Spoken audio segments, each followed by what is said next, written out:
Welcome to Radius of Reason, episode 11. I'm Levon with my arch nemesis, pseudo-intellectual, and devilishly handsome co-host, bursting Andrey, with fruit flavor. And let me just say, I'm glad that you're in a very fulfilling relationship, because if you were not and you were on dating apps, it would be game over for the rest of us. I thought you were talking about our relationship. No. Can we build the lore that we're actually like cohabitants, mysterious cohabitants? No. This is my friend, Levon. All right. All right. Yeah. Dating apps. Dating apps. Big topic today.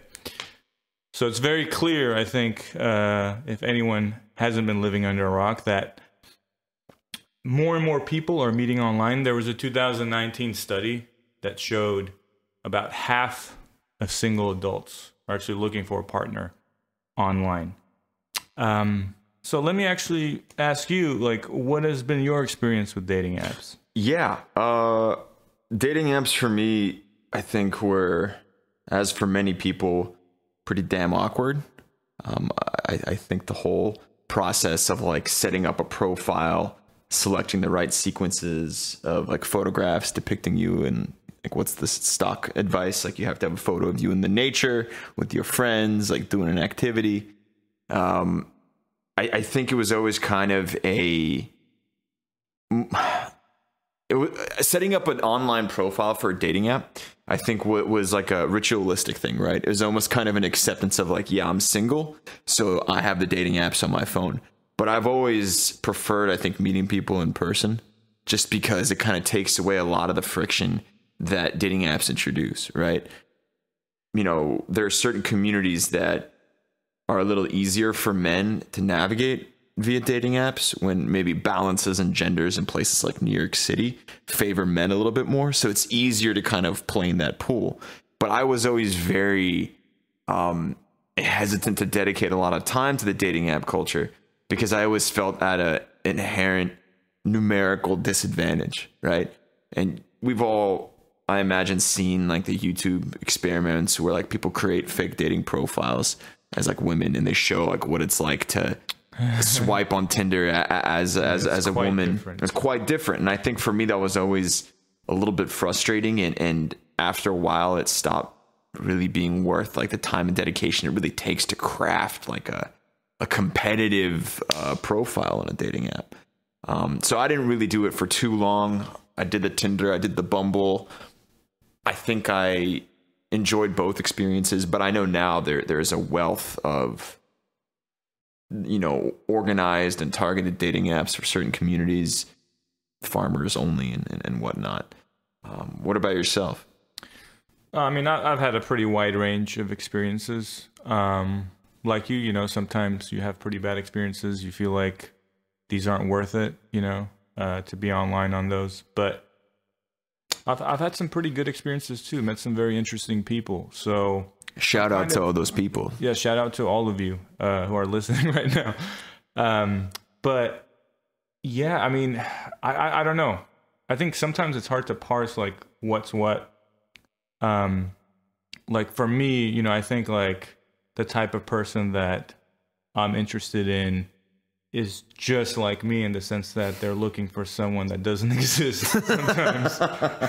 You can bond over that, yeah. Yeah, but you know, when it comes to like having unrealistic expectations, like you're not sure, okay, is this my personality? Is this being driven by dating apps or other cultural trends, you know, social media?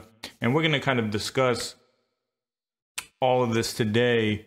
But let's just, I guess, come back to dating apps, and let's take a qualitative look at some of the pros and cons, because you know we have some data on them as well, but I think because we'll get to it again, the data isn't perfect, and it's very young, you know. So let's just first take a more qualitative approach. So when it comes to the pros of dating apps, I think a lot of the pros you would say are probably pretty obvious, right? Like you get to meet way more people, right? You get exposed to a bunch of different people that you otherwise wouldn't be exposed to. Yeah, and I think that's of particular utility when traveling, for instance, right? Where I found in my experience dating apps to be very, let's call them useful and actually exciting to use when you're in a different country and you can actually meet people of your age group that maybe you wouldn't necessarily have a chance to meet normally, because it's a lot more difficult to meet people in public, to approach, as the pickup artists would say. And I think, yeah, there's definitely something to be said about casting a wide net and really being able to kind of have as many options as possible presented to you when you kind of re-enter the dating pool, so to speak. And I think, for certain personality types, you could also say to them, dating apps might be an absolute godsend because they might be really bad at communicating with people or approaching people, in real life.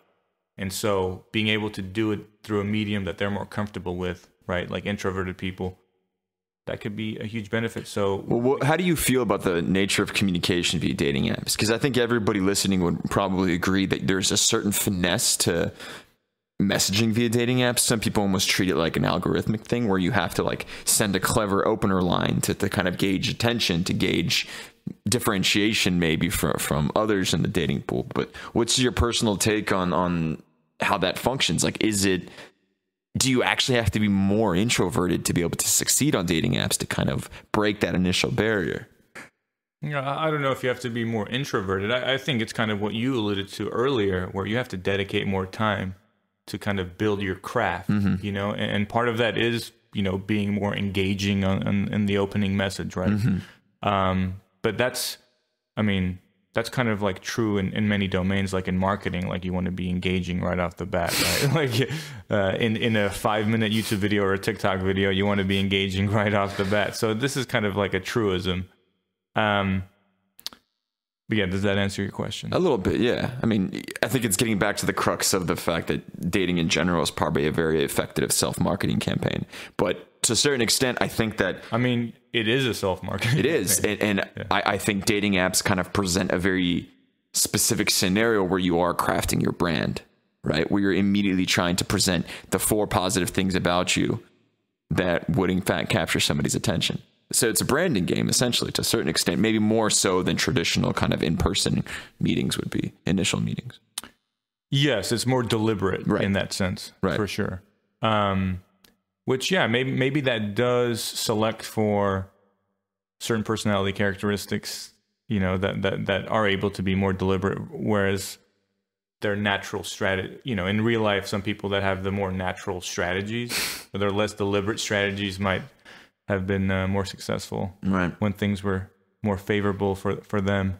But yeah, like going back to this idea of like all the choices that we have now on dating apps, that also has obviously the downside, right? Where you have this paradox of choice. And so can you elaborate on this a little bit? Because it coincides with, that article you sent me the other day that the Coolidge effect. The Coolidge effect, yeah. Well, I think the Coolidge effect in itself is a fairly interesting point to start on, because it really kind of, let's call it a theory at this point, but it's the idea that specifically men, and there is a thought process that the Coolidge effect does have an application to women as well, but that variety is what in fact drives maybe sexual motivation to a certain extent. And I think the dating apps like perfectly capture that, because there is a sense of like, oh, within this like 25 to 50 mile radius, I have access to X amount of partners, right? But realistically speaking, it probably isn't that. And I don't have numbers, but I imagine the average Tinder user isn't matching with every single swipe they have. And again, there's some conversation to be had about the differences in gender and gender parity within dating apps. But it does create a sense that there is this set pool of candidates that I have almost unlimited access to. And it really creates the illusion of choice, right? The illusion of the fact that, yes, in fact, I have access to, 50 or 60 partners versus the maybe 10 that I could interact with should I approach them in person and get to know them or something like that. Yeah. And by virtue of just the sheer size of options, right? Like you start to devalue each individual option. Right. So I think there is some level of like dehumanization that occurs because people become essentially disposable. Right. And then there's always that grass is greener on the other side type of thinking that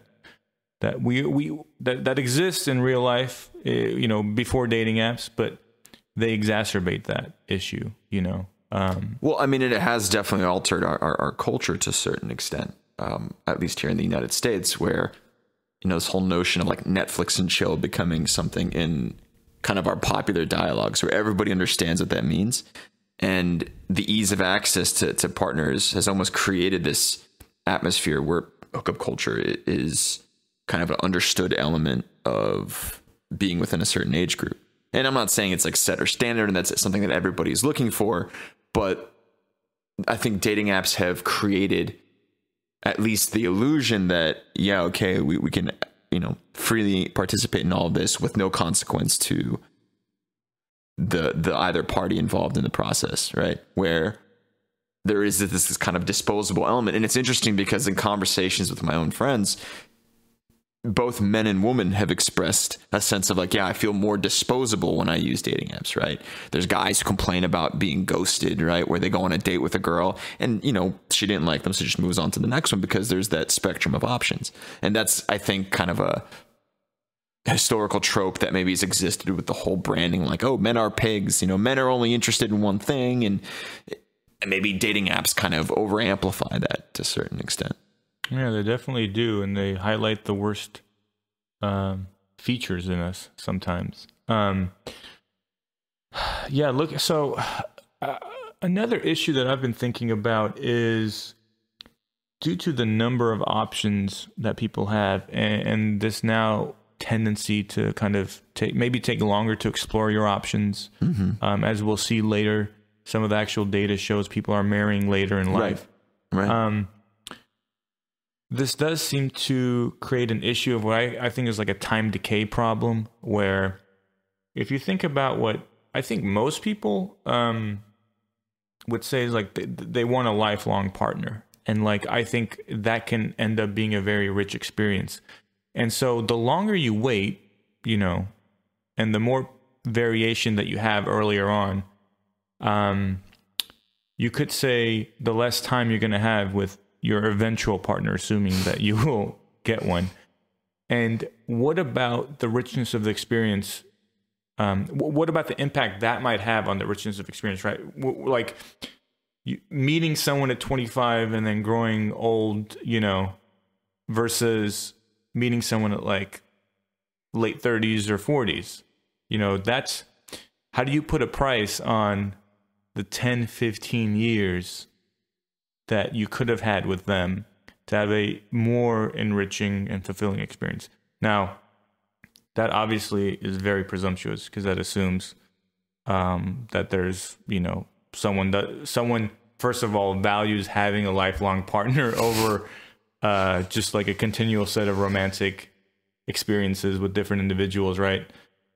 Or that there isn't value derived from the earlier varied experiences that can actually contribute to a more fulfilling and a more stable relationship down the line. So, but it's just some interesting things to think about, and how dating apps might be driving different like dynamics, right, in our society. And I think it does kind of come back to what we discussed around the illusion of choice, where there isn't necessarily as much of a maybe pressure immediately on individuals to settle down with a single partner, because there is a thought that there is a kind of an infinite spectrum of candidates that are quite literally at somebody's fingertips.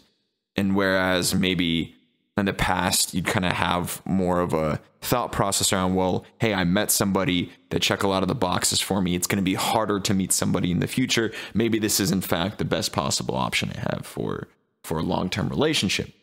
And with things like Tinder and Bumble, where you can just sit on your toilet and constantly scroll through candidate after candidate after candidate, it does create a sense of, well, I don't need to settle down with one particular person because there is so much more out there. But I think that really hits on maybe the central point of the fact that this is an illusion, right? Where just because you're seeing all these potential partners, it doesn't mean that this is in fact somebody you could have a better chance of connecting with than with whoever you're with at the point. And this also ties into the expectations that we have. Not only are there more choices, but is it possible that our expectations have been raised by mere exposure to, the more choices you have, maybe you're going to notice more people on the higher end of the spectrum.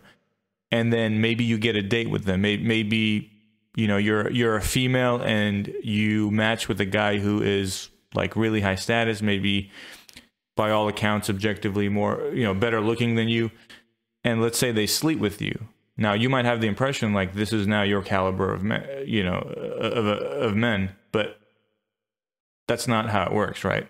Because men are more than happy to sleep with women that are, it's easier for them to just have sex than it is for a woman to just have sex with a guy. Obviously. What do you mean by that? What I mean by that is, from the evolutionary psychology literature, it seems to be the case. Again, this is like statistical averages. This is not necessarily the case for everyone, but like it is less likely for a female to just sleep with a guy who's like lower than him, than herself, than for a guy to sleep with someone who's like lower, like objectively less attractive. So by virtue of a male sleeping with a less attractive female, they can create the impression that this is the kind of male that they can get. But the sex is actually, it doesn't carry the same weight as it does for a female. Man, you've been reading some like incel forums. No, this is evolutionary psychology. Yeah. So, I think that's what they say too. Some of it has been hijacked by the incel community, I think. Hijacked or I mean, does it make sense what I'm saying? I don't know if I explained it. I think to a certain extent, yes. I think that there's a lot of other factors at play, and maybe these are factors that aren't as persistent on the apps as opposed to meeting somebody in person, right? Where, and again, like the likelihood of somebody having a greater chance at hooking up with somebody if they meet in person versus on an app. Again, I think there is something to be said about that because there's a ton of other factors that come into play, right? Somebody might not be photogenic. They might have a great presence and charisma, both men and women in person versus the apps.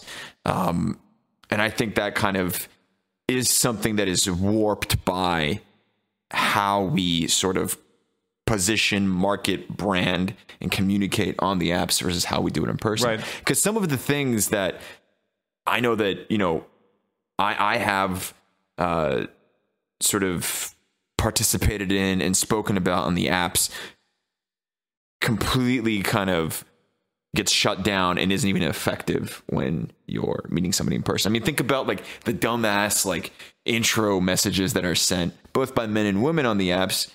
And would that fly in like a face-to-face interaction, right? Probably not. I mean, everybody has their approach and everybody has the shock and awe tactics they use. But I think that it kind of goes back to the point we were making around the fact that the apps have in fact changed a lot of our dating culture and our kind of courtship culture too, to a certain extent. Yeah, and I want to highlight something that you kind of alluded to where the emphasis is on like appearance, right? And other characteristics of someone that could be more appealing aren't evident, right, through the dating apps. And that does create selection for like, again, like the most attractive, like visually attractive people. And that's really bad, right? If some people have a lot more to offer, and they're not necessarily the most attractive physically, but they have other traits that are like really attractive and have gotten, that's why their genetic lineage has gotten them so far. Like those like great qualities are now not evident through the dating app. So I have an amazing skull shape. Just please meet me in person. But I mean, like it could be musical talent, it could be intelligence, it could be Yeah, I mean, all sorts of things. I mean, right? it's the whole like Cyrano-Bergerac effect, right? Cyrano was not a very attractive, you know, the French novel. No. Oh my God, who wrote it? I think it was Proust. Anyway, Cyrano had a really big, ugly nose, so he wasn't really popular with the ladies, but he was very eloquent and he could speak very beautifully. So Cyrano's friends would have him stand like behind the bushes and say very beautiful things as they would stand in front of their partners, like at a distance or something like that. Edmond Rostand. It's a French play. Very, very interesting. It says a lot about our dating culture today, I guess, to a certain extent. Yeah, I'll have to check it out at some point. Surprised you haven't heard of it. Yeah, so, I mean, this emphasis on appearance, I think that's just like the natural continuation of what social media has done to maybe our collective psychology to a certain extent. We've discussed it in previous episodes, but there are higher rates of depression and statistically higher rates of teen suicide as it relates to Instagram usage, right? Because Instagram presents a certain image of an individual at their best, right? At their most made up with all the filters attached. And I think it's kind of very, and I don't know if Tinder still does this because I've been off the apps for a while, but Instagram is linked to Tinder accounts, right? Where you can also see somebody's Instagram photos on their profile. So they are in fact presenting like their utmost attractive, successful, kind of energetic, well-traveled image to and it's to the interesting space. you mentioned that because the line between social media and dating apps is becoming blurred, right? Right. Is Instagram, is it not in a way a dating app, right? I have a friend who that's basically exclusively how he's met his partners, by messaging them on Instagram. And so, yeah, it becomes more and more difficult to parse like the effects of social media versus dating apps versus generally like the internet and like having a global society and exposure to like all sorts of people. You know what I mean? Like this becomes a very difficult problem. And I guess another topic here that I want to discuss, when we think about the pros and cons of dating apps, you know, like we've been talking a lot, we've been focused a lot on the individual outcomes, right? But, you know, clearly there are some people that have really, really good individual outcomes, really positive ones. And then some people that have absolutely, you know, they don't get any dates. It's just completely awful. But at a societal level, there's other effects going on, right? And so what can we say about the societal impact that dating apps are having? Are they changing some relationship dynamics in a negative sense? Well, I think there is a sense of, I imagine that things that would be worked on in relationships maybe are less likely to be worked on because there is, again, going back to this assumption of like infinite potential candidates that you can pursue, where let's say if your, I don't know, your partner is a terrible cook. I don't know. I'm trying to think of something off the top of my head. And instead of maybe being patient and like waiting for your partner to get better at cooking, this is the worst analogy ever, but you could just jump ship and try to find somebody else. And I think maybe now it's a little easier to do again, but I think it's more of an illusion than anything. What are your thoughts? Yeah, I mean, I think it, you know, kind of goes back to the amount of choices that we have, right? Or the illusion of the choices, as you mentioned. Yeah, I mean, I think also the effect of, if it is the case that dating apps are leading people to marry later in life, to explore more options, what does that say about relationship dynamics in general, right? Like, it's not clear. And because relationships and like romance and you know, marriage and kids and everything that's involved with that, because it's such a critical human social function, right? To me, it's like we should maybe be more cautious about changing this in such a rapid fashion without fully understanding the consequences. And I think what's interesting is that as opposed to a gradual pace of maybe social reform, and I'm trying to think about historic changes in like relationship dynamics, right? Maybe post World War II, like women entering the workforce, that probably did something to change how kind of partnerships and relationships function, because now you have two incomes. Now you have a question of who's raising the children, who's staying at home. That was kind of driven, I think, by social and historical movements, right? As opposed to what's happening now, that's very much the creation of privatized tech companies, where it's like the Uber effect, where you have a tech company that inserts itself into our existing ecosystem and starts changing things around. And I don't want to say it's unprecedented, because things like the Industrial Revolution are very much driven by private companies integrating machinery and things like that, so their work processes. But it's been referred to as the Tinder revolution, and a lot of writing on it, like, in the Atlantic and some of those magazines. This is very much driven by a tech company that's created an app that is now changing the way our social dynamics work, right? So this isn't something that's happening as a consequence of maybe greater women empowerment or maybe greater socioeconomic availability. This is happening because a company has injected this into our... So you want to end capitalism? I mean,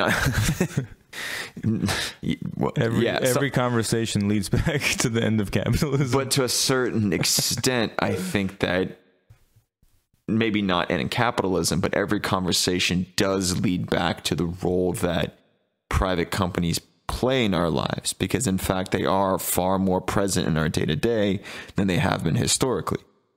Maybe the greatest comparison to this could be, I don't know, like hiring a matchmaker historically, right? Somebody that would find a partner. I guess parents would hire a matchmaker to find an eligible partner to their child. And to a certain extent, yeah, you're outsourcing that to a third party that would present you with like a list of candidates or something like that. But now it's very much kind of a company that is, first of all, monetizing the act of courtship and monetizing the sort of addictive nature of using these apps, right? Off mic, we talked about gamification and how I remember using Tinder and just the rush I would get when my phone would buzz and you get a notification on your home screen that, oh, you have another match, right? Because that's like sexual validation, that's validation of social status, attractiveness, all these things. But this is a company that's actively making money off of that neurochemical response. And then it leads to a lot of other greater questions over, because this is a for-profit organization, do certain types of profile get more visibility than others?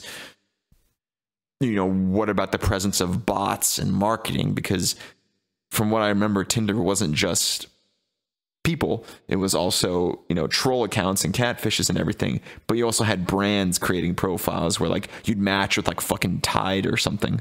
And yeah, imagine getting a notification, like very excited to see. Yeah, and it's like Amazon, like 10% off Amazon Prime. Like, but I mean, do you see what I'm saying? Where it's not just a change in our social dynamics, which is a very real change, but it's a change in social dynamics brought about by a for-profit company with for-profit incentives and motives behind it. Yeah, but what are we going to do about it, right? Well, what are we going to do about capital? I mean, I feel like you want to end capitalism. No, I think it comes back to regulation and sort of critical conversation. And we'll get to like how to improve dating apps, and we'll touch on this soon. I don't want to jump ahead. But I think largely speaking, the Tinder phenomena is interesting because it's not something that maybe happened gradually over time. When was Tinder injected into like the App Store? I didn't start using Tinder, I think, until maybe... Oh gosh, I can't even remember. I don't know. Was it 2012-ish? It was after 2010. Something. But again, there was no conversation around this. There wasn't like a discussion, to your point, if the relationship dynamic is so critical towards preserving and advancing our civilization, which, people might disagree with that. More conservative individuals would probably subscribe to this being like the sole driving force of human civilization. But if we accept that, historically speaking, successful, effective partnerships have been a very important factor in raising children and just stabilizing our societies, then maybe we should have had more of a conversation around the consequences of injecting this sort of tool into our relationships. Yeah. Shoulda, woulda, coulda. But look, are we presupposing now that these dating apps are actually bad? Because looking at the data, honestly, it wasn't clear to me at all if this is actually a bad thing. It wasn't clear in the data if there was actually any statistically measurable downside to what dating apps have caused in society. At the same time, I mean, they're also still relatively a new component of society, I would say. And it's not clear if the data down the line is going to show the effects in the next few decades. But having said that, let's kind of look at some of the general trends, not necessarily related to dating apps, but kind of relevant to this whole thing. People are marrying later in life. We talked about this. Yeah. It could be due to dating apps. It could be due to a bunch of other forces. Socioeconomic circumstances, people who have met online, they get married more quickly than those who didn't meet online. That's interesting. And maybe that speaks to people that are dating online or through dating apps have a clearer idea of their relationship goals, or maybe are explicitly setting out to find a partner. Maybe. Well, I think, and we could talk about this a little bit later, but I think it also has to do with the audience of each specific kind of dating app, right? I imagine individuals who use Tinder versus Hinge versus Bumble versus Plenty of Fish, eHarmony, whatever. There's probably varying degrees of what you're looking for at each one of these.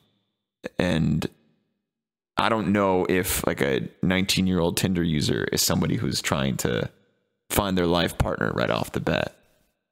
Yeah, well, even if they're not necessarily, this is a different kind of article or study I read, but it seemed like even they happen to fall into relationships even when they're not, explicitly looking for that. Another general trend in the U.S., and people are probably familiar with this statistic, but divorce rates have been falling for several decades. They've been falling? They've been falling. Interesting. That's not a data point that I thought would accurately reflect what's going on around me. But that is actually, but I mean, it could be there's less people. Actually, I think the rate of marriages has been relatively constant, maybe slightly dipped over the last couple of decades. But divorce rates have been falling for several decades, if you can imagine that. Maybe it's parallel to less people getting married. But that's what I just said, like the rate of marriage. So another stat, adults and teenagers are having notably less sex than 30 years ago. Japan.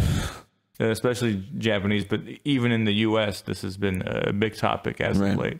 What do you think is causing that? I think that goes to the very Japanese problem, but it is reflected in other countries of complete social isolation, where we have less opportunities to engage face to face, maybe because of things like dating apps, which, again, the illusion of choice, the illusion of success.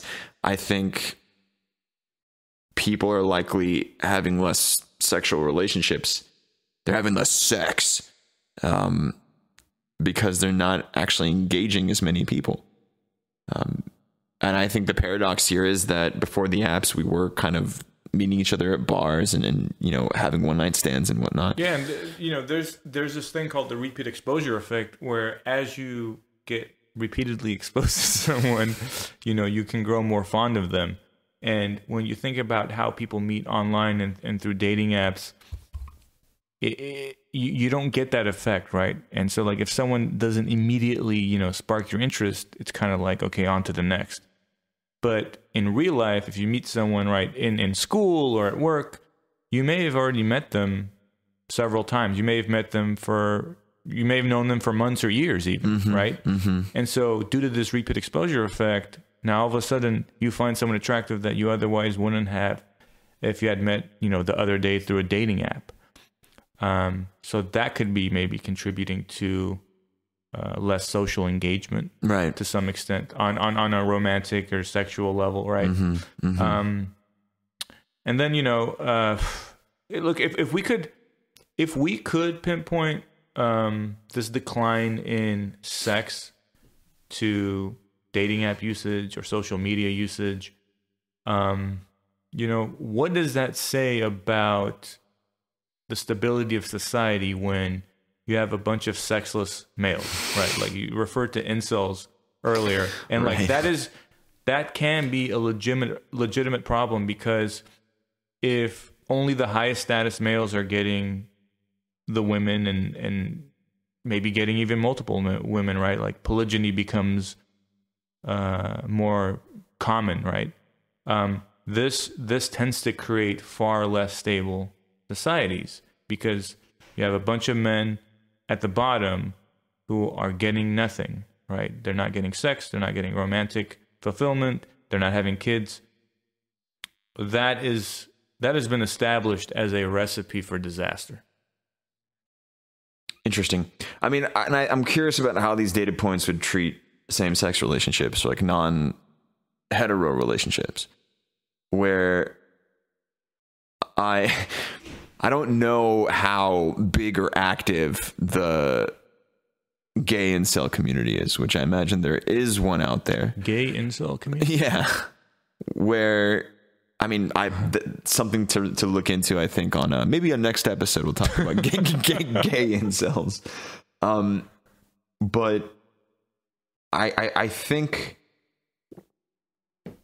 the Japan case study is interesting because it's not just Japanese men that are unable to have sex, but actually it's not even unable, it's a rejection of sexual relationships.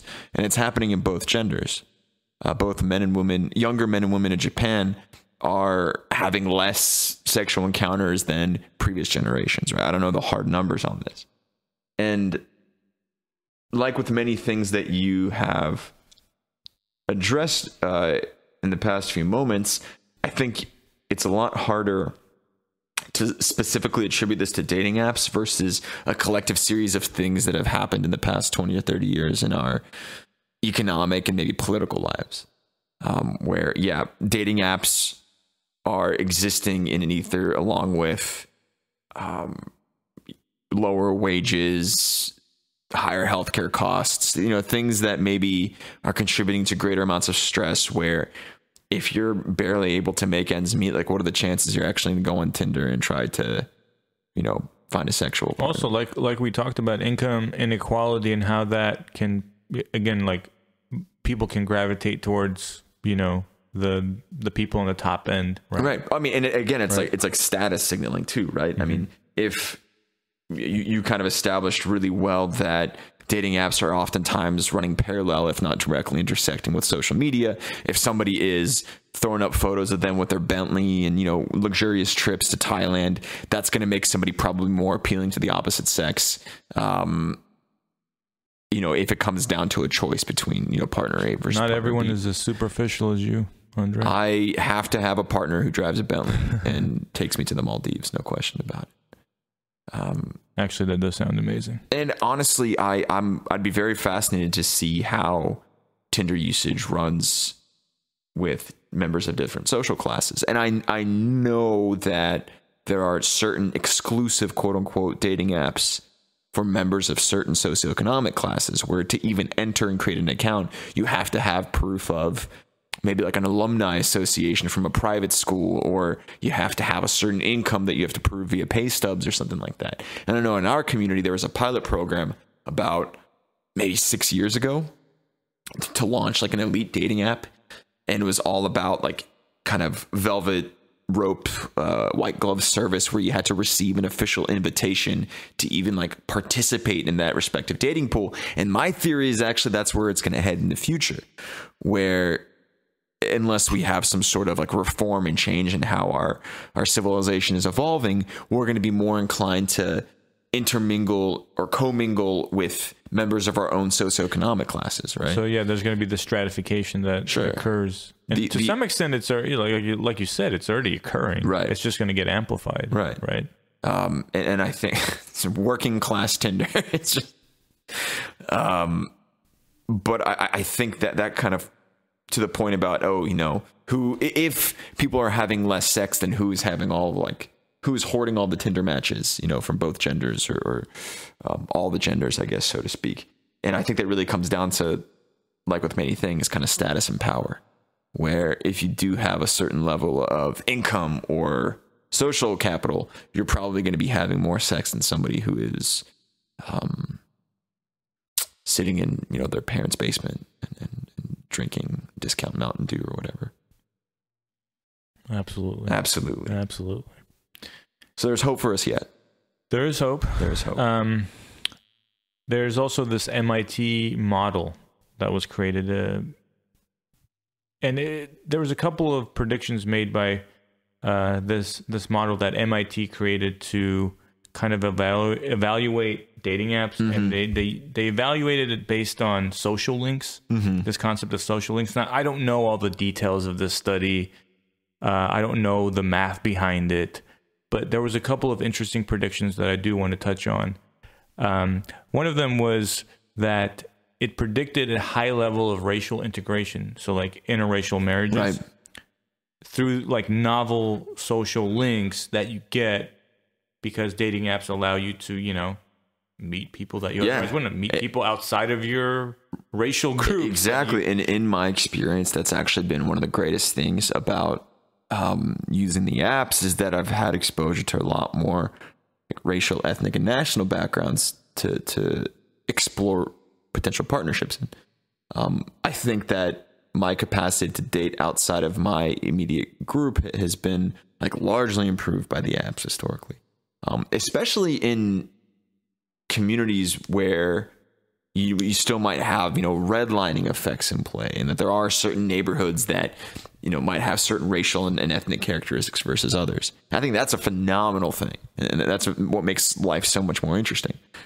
Could it actually result in a less racist society, less intertribal conflict?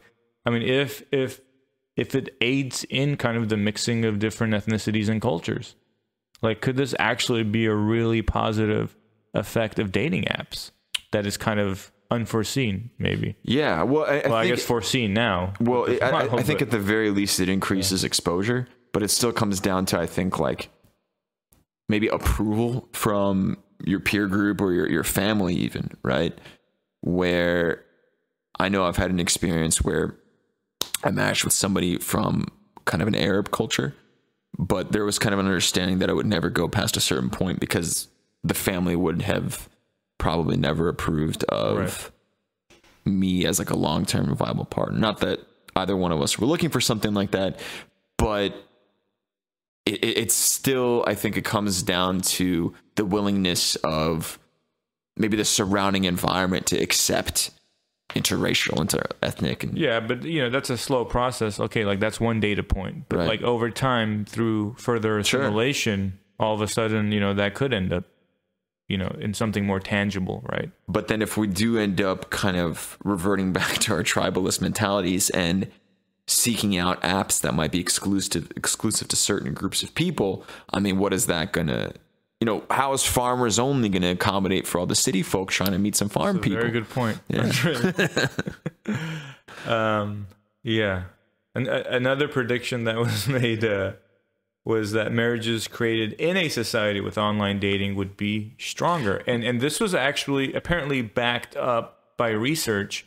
When they compared their prediction to actual data over the past decade or so. And I was actually really curious to hear your take on this, as to if you agree, I guess, if you agree with this kind of assertion that's made by this research. Do you feel that there is something at play in the selection process in online versus app dating that would make a relationship, in fact, stronger? The only thing I can think of is if you have evaluated many options, so you feel you've seen the landscape of the dating market and what your possible options are and where you fit, where you fall within kind of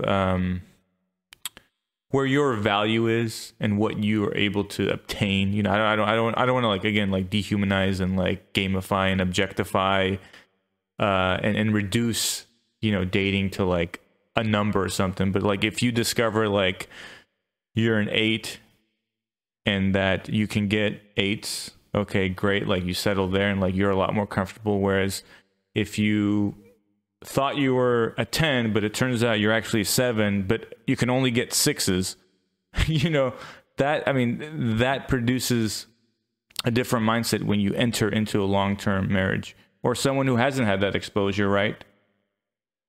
And goes in with an illusion that they have more value than they really do have. Do you think that value is present in kind of in-person dating and courtship? I mean, do you think that somebody like does even the concept of an 8 or a 7 apply to meeting people in person? I mean, is that I think you actually called out one of the more interesting phenomena that apps bring about, is to kind of like all of a sudden you are now positioned within a certain hierarchy in the dating pool, right? Where because of, you know, the things we talked about, that you kind of market with the brand that you established, like, holy shit, all of a sudden now I'm a 6 or a 7, where I may have perceived myself to be a lot higher or lower than that. Is that something that is in fact present in kind of dating without the apps and without the internet? I think it is. I think it's something that people, I mean, it's just semantics to me, right? And like people mean different things, you know. Sometimes people are just only referring to physical attractiveness. Oh, this person's a 9 or a 10. Okay. Like in the sense that I was using it earlier, it was kind of referring to like overall, like how attractive is this person based on appearance, personality, intelligence, stock portfolio, whatever, like all these, you know, all these traits. So like again, it's just like people like to simplify things to just discuss. Like we're not trying to reduce people down to a single number, but for the purposes of conversation, we may have to do that, you know. And the truth is, like, this is how, in a lot of ways, people think, you know, when they think about, okay, is Leonardo, let's say you don't want to ascribe a certain number to someone, but you can say, okay, is Leonardo DiCaprio, if you ask women, like, how attractive is he? He's going to be more attractive than in 1998, right? but I mean, like, you know, whatever scale you want to use, however you want to say it, you're getting at the same thing. But to kind of go back to this research, which was saying like, okay, it was saying that marriages created through online dating would be stronger. Okay. And then they looked at that was the model prediction. And then the actual research said, okay, strength of marriages were found. There was some evidence that the strength of marriages in the married couples who met online. Sorry, I'm completely butchering that. Married couples who met online had lower rates of marital breakup. Okay, so that was some actual research that backed up this model prediction. Now, I kind of was like unsure about that. I wanted to look into it. And when I did some digging, I found that it was completely contradicted by other studies.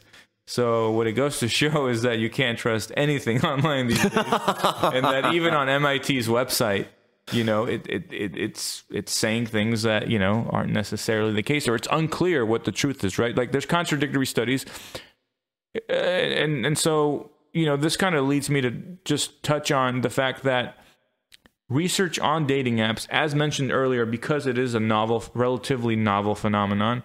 Like, it might not show up in the data, right? The effects of these dating apps may not be visible in data sets large enough to draw any reasonable conclusions from. Right. It could be another decade. It could be 2 decades, right? And there's all these second, third order, fourth order consequences that might not be visible for even a few more decades. And right? I think whatever data pool that we had to work with was probably completely obliterated by the pandemic, because that totally changed. Sure. And that's, I think, the very difficult thing to kind of pinpoint. And it's going to be very difficult to pinpoint, is because there's so many things happening outside of the fact that the app's existing, right? Where maybe there was a certain trend that was developing with the data that existed since the deployment of things like Tinder on the App Store. But again, I think the pandemic probably changed everything around. Because the likelihood of somebody staying with somebody they met on Tinder probably completely changed out when, hey, all of a sudden now you can't even effectively meet people. And again, that might be why we need, data for a longer period of time, for a maybe more stable time period to actually draw these conclusions, right? And the other thing that I want to talk about is, the nature of like social science, right? And how we've touched on this in other podcasts, but this is the most difficult field in science, like undoubtedly, because the human mind is the most complex thing that we know about in the universe. Piece of crap out and there. So when you talk about the interaction of the human mind with other human minds, and then like these are all these layers of different interaction and whatnot, like this is insanely complicated. So it's not surprising that we see contradictory studies. It's not surprising that it's very difficult to parse correlation from causation, right? And so just like, keep that in mind when we're talking about all these studies. Like, who knows what the truth is. I guess maybe another way we can look at this is just like historically. And I kind of touched on this earlier, but most of human existence has been in small groups, right? Every episode. Every episode. And up until the last, several thousand years, maybe the last, 10, 20,000 years, it was maybe groups of like 50 people, and then it became, larger and larger groups.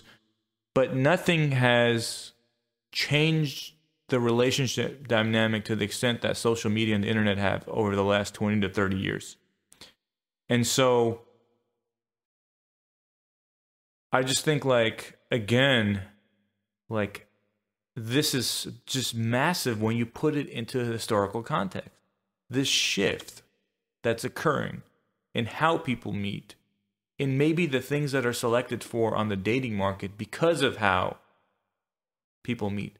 What does that do to human evolution, cultural evolution, and then maybe if, this persists long enough in a stable fashion, maybe even evolutionary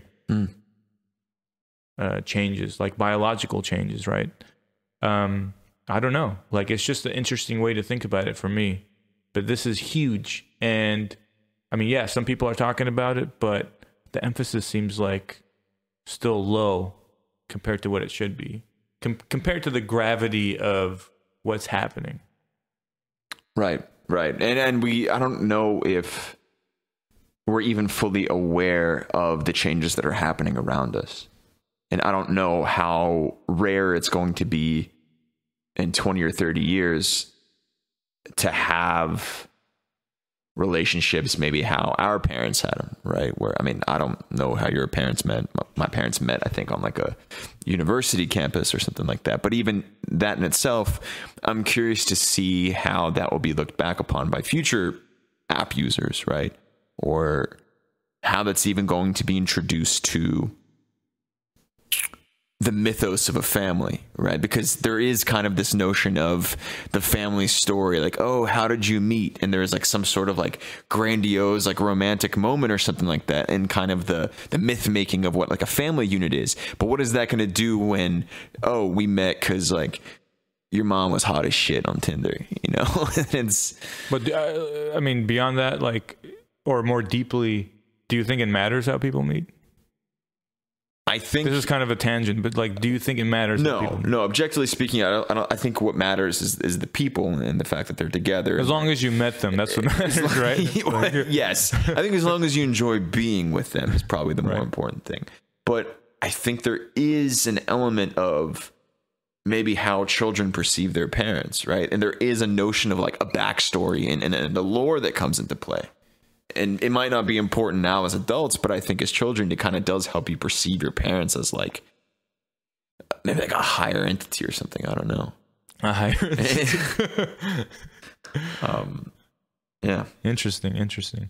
Okay, so we tried to talk about this earlier. We made a few points, but how can we improve dating apps? How can we kind of counter the negatives, right? And a lot of this, again, is so intertwined with the economic model, right? The economic system that we have in place and the incentives, which are terrible by all accounts, are just terrible incentives, right? Right. The incentive of dating apps right now from a business standpoint, right, is purely to extract as much money as possible from the users. Oh, yeah, 100%. Which amounts to extracting as much attention from the users, which means, you know, they want you on the app longer for longer periods of time. Right. And do they want you to even find someone, right? How are these algorithms that they have? They're proprietary. We don't actually know what they're doing. So, like, are they showing you matches that are like just below what would work for you? Do they actually know what will work for you? And they're like, you know what?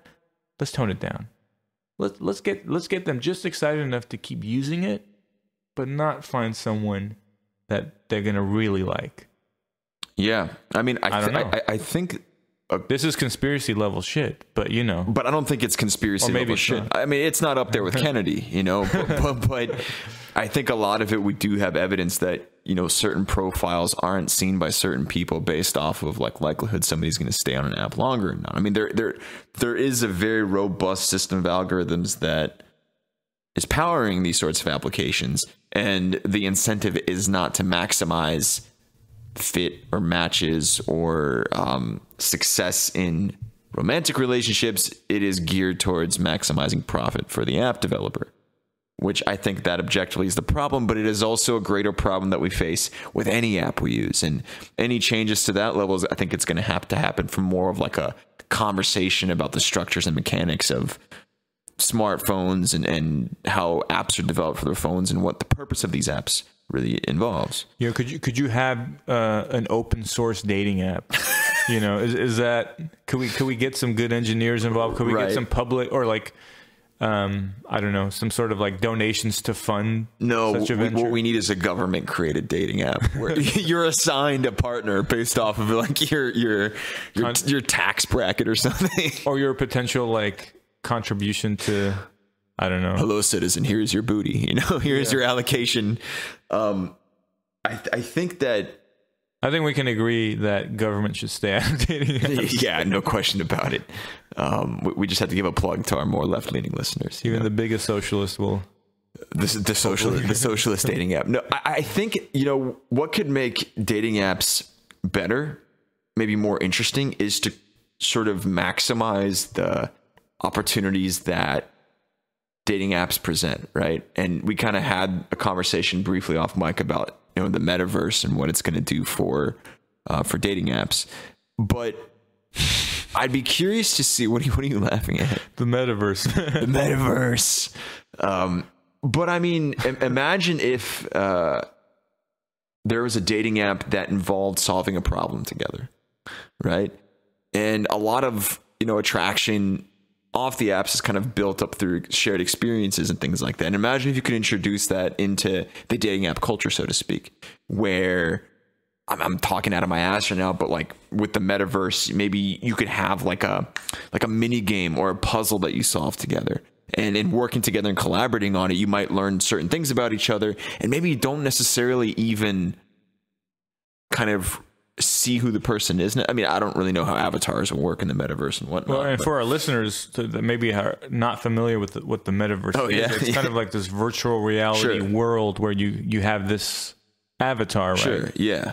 And I mean, when I was younger, I'd play games like RuneScape, or my best friends and I played something called Gaia, which was you kind of create your own avatar and you interact with other people on it, and you make friendships and you sort of build relationships to a certain extent. And to a certain extent, people met on those games without really seeing the person physically, and then they would meet in person and the relationship would work out because they'd have that like background of experience, right? Yeah, I don't know how common that was. It's not common, but I think with anything that tech companies don't necessarily create anything new, they just reinvent something that exists and then offer it up to the masses. But it could become a common thing when you have a dating app in the metaverse, or a dating function in the metaverse itself.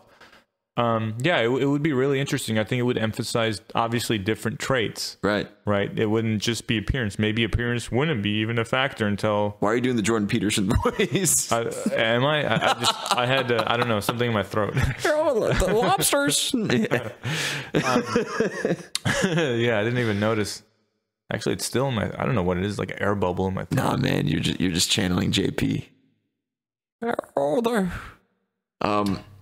Yeah, but I mean, right now it is very much kind of surface level. Like somebody's sexy, somebody's attractive. But I mean, I'm sure you could learn if you're really trying to find a partner. I'm sure like you start taking into account somebody's behavior under pressure, or somebody's behavior from a standpoint of like, oh, we have a challenge we need to resolve together. And that might add an interesting layer of depth to meeting somebody you're actually genuinely. Well, would it come full circle eventually, especially when the computing power gets to the level where you can actually render, like you could actually scan someone in 3D, you know, and then like this is your avatar actually is you, but like the problems that you're solving in the metaverse are actually just these insane, fantastical problems, like, you know, maybe something equivalent to like what happened in the Avatar films, right? Like, oh Jesus, you know, I mean, but like it can come full circle where not only is like your physical, you're physically embodied, you know, into this metaverse, but you can. It places even a higher demand on like people's ability to be creative and problem solve because of the type of problems that would be in the metaverse as opposed to reality. Could be even right. It could actually end up even. I mean, it could just be much more interesting, right? It could be. It could, but I think as like and much more revealing, where it would be harder to actually deceive people in terms of like your capabilities. But then also you might have a higher propensity of just like strictly digital relationships, where if all of these things exist in a vacuum, right, where you don't actually have to face down some of the real challenges of maintaining a healthy relationship, you might just have people that live in the simulation and choose to kind of explore and exercise their relationship exclusively through these things. Yeah, especially if they, you know, if they achieve like some sort of new technology with like haptic feedback systems where, okay, you could even have sex. Right. I mean, right. They have like some form of that now, right? But yeah, I mean, I'm thinking even like 50 years, 100 years down the line where they've really like perfected some of this technology. Yeah. Right. I mean, we're talking about the effect of dating apps on society. You know, what's going to be the effect of metaverse on society if it really is honed down to like a really effective system, convincing right? I mean, system too. It's completely insane what could happen. I mean, and yeah, I maybe it wouldn't even resolve any of the issues that we talked about, where if less and less people are pursuing sexual relationships, and what would happen if indeed, you could just kind of exist in this sort of vacuum where you solve puzzles together, you get your kick and dopamine rush from interacting with somebody else, but then you never actually pursue anything outside of that. And then maybe what if it turns out that the digital relationship is far more superior to the actual face-to-face interactions? Well, if you're able to go on adventures that simply aren't possible in real life, right? Right. Yeah. But you still have much of the same benefit of like a real life interaction where like you see the person in full, right? They're rendered beautifully in 8K, you know, and like you have all the just, you know, the physical sensations and everything. But you're going to like these fantastical, you're going on these fantastical adventures that are only possible in the metaverse. Right. How could it compare, right? Exactly. And all of a sudden, then you're just addicted to the simulation. And there's going to be a lot of addicts in the future, a lot more than there are today. Now, what about maybe we went like too far into the future here? Like, what about what could we do? Like, say in the next 5-10 years, or even like today, start doing today that could improve dating apps. Like, one of the things that I thought about is, okay, if you don't innovate too much in terms of like the current setup where you have a phone and you have this app that you download and then you swipe, that sort of setup. What if you had an algorithm that matches people only within a certain range of like their physical attractiveness, that matches with their physical attractiveness, but you don't know what they look like until you've chatted with them for a bit. That's kind of fucked though. Because I think then you would be severely limited, and I think your photos would have to be great, first of all, because there'd be no way to kind of, I mean... Well, here's what would happen, right? Like, you would still have to swipe through other people's profiles and, like, rate them, but you wouldn't know who you match with. But the algorithm would need feedback from the user base on, like, who fits where in the attractiveness scale, right? Because... yeah, I mean, you just need to know to match people. Like, if someone's an 8 on attractiveness, like, he's only going to be matched with people that are, like, let's say between 7.5 and 8.5, or however the algorithm is programmed. And then after they've chatted for a bit and other traits have become more prominent, then, like, they're revealed, right? Like, the other person's photo is revealed, and then maybe then they can decide if they want to go on a date. Well, this way you would overcome the downside of, like, the current setup of dating apps, where it is such a massive emphasis on purely physical appearance. Right. And it would allow maybe people to meet,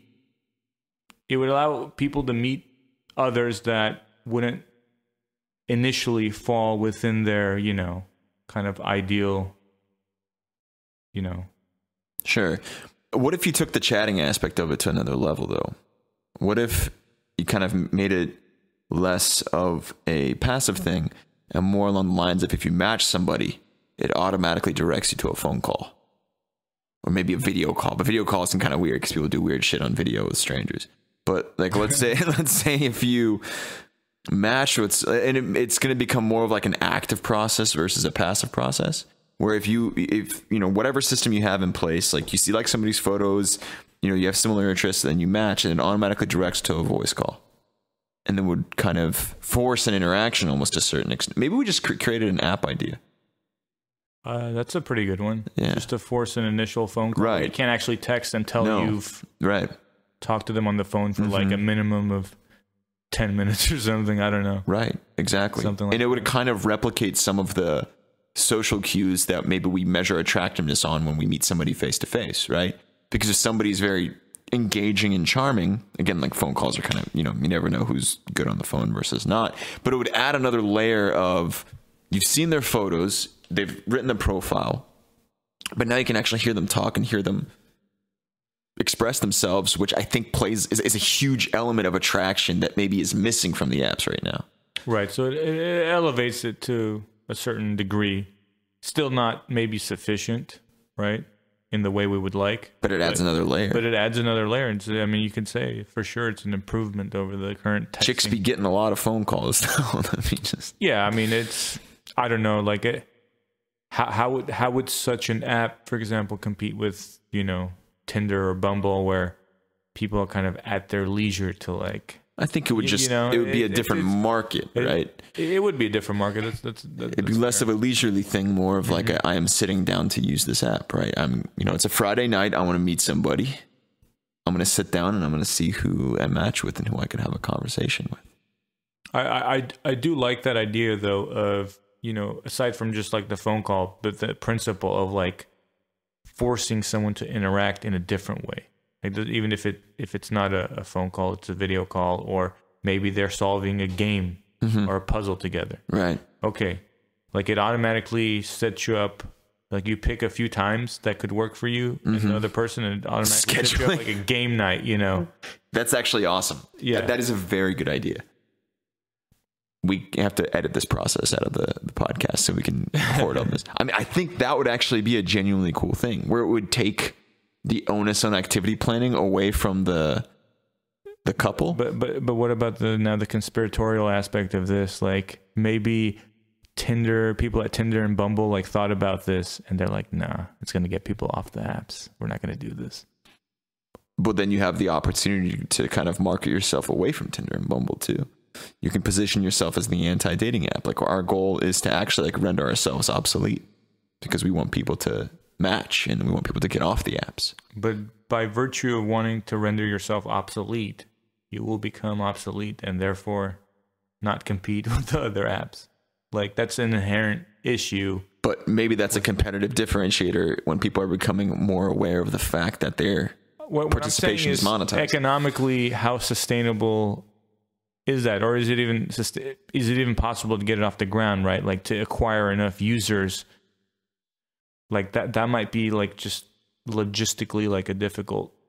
But if the users are tired, I mean, you've probably heard people complain about Tinder and Bumble before, or I don't know that many people use Bumble or not anymore, but there's enough of like, I think, a cultural dissatisfaction with Tinder. It's seen kind of as a necessary evil to a certain extent. I mean, or just an evil, or just it's just an evil, just fucking evil. But the chance to try something new might be in vogue anyways, right? And maybe in fact you render that type of dating app obsolete, where you create something that actually genuinely facilitates experience, which is the next step in like the development of app culture, right? Tinder supplanted something. I'm sure there was some sort of like, I don't know, Plenty of Fish or something like that. But Tinder kind of became the app because it offered a certain mode of interacting, right? Mm-hmm. All you just do is evolve it to the next level. You just render Tinder useless because now you create something that actually facilitates experience, which is a deeper potential point of connection with a partner. I actually think it's a very brilliant idea. And you know, maybe if it was open source, again, it would be not dependent upon the economic incentives. you think that, right? The dating app vigilante. I don't know. But those are interesting ideas. We would love to hear from our audience if you have any great dating app ideas. Since we've obviously given you our ideas, it's only fair that you guys return the favor, right? Give us some ideas. We got to get a P.O. box established. They can send us things. For sure. Sure. All right. Final thoughts on dating apps as a whole. Good or bad? Or undecided? I think for me personally, dating apps they have a fit for a time and place in somebody's life. And I think that, you know, it's great to have dating apps when you visit a new city or visit a new country and you want to meet somebody maybe to hang out with or hook up with and experience life. I think in that sense, they're positive and they really enrich life. I think as with many things that have come out of, you know, the smartphone era, there's an evident dark side that does have a lot of unforetold consequences on maybe even our civilization to a certain extent. It plays into self-esteem issues. It changes the nature of what we value maybe in relationships. It changes what we look for in relationships. But I think ultimately speaking, as with any tool, with the appropriate parameters, it could actually be a very successful and a positive thing. So I'm, for one, excited to see what the future will bring with dating apps. I will likely not be on them again. Wow. Wow, this is big. I mean, no, I mean, it's just kind of, I think I've also learned that I prefer face-to-face interactions. I think I was always kind of a little less successful in the apps than I am in person, and that's just because I thought you were going to propose to your girlfriend. Oh, I mean, naturally. You're going to do it over the podcast. Over the podcast, you son of a gun. Yeah, and I'm like, damn it, she better be listening to this because. So yeah, what are your thoughts, man? Yeah, I'm fully with you. I think there's a lot of benefits. There's also a lot of unknowns about how it affects society. I hope we can get our economic model or our economic incentives in place. And I think some of that is going to be tied to what happens in the country politically.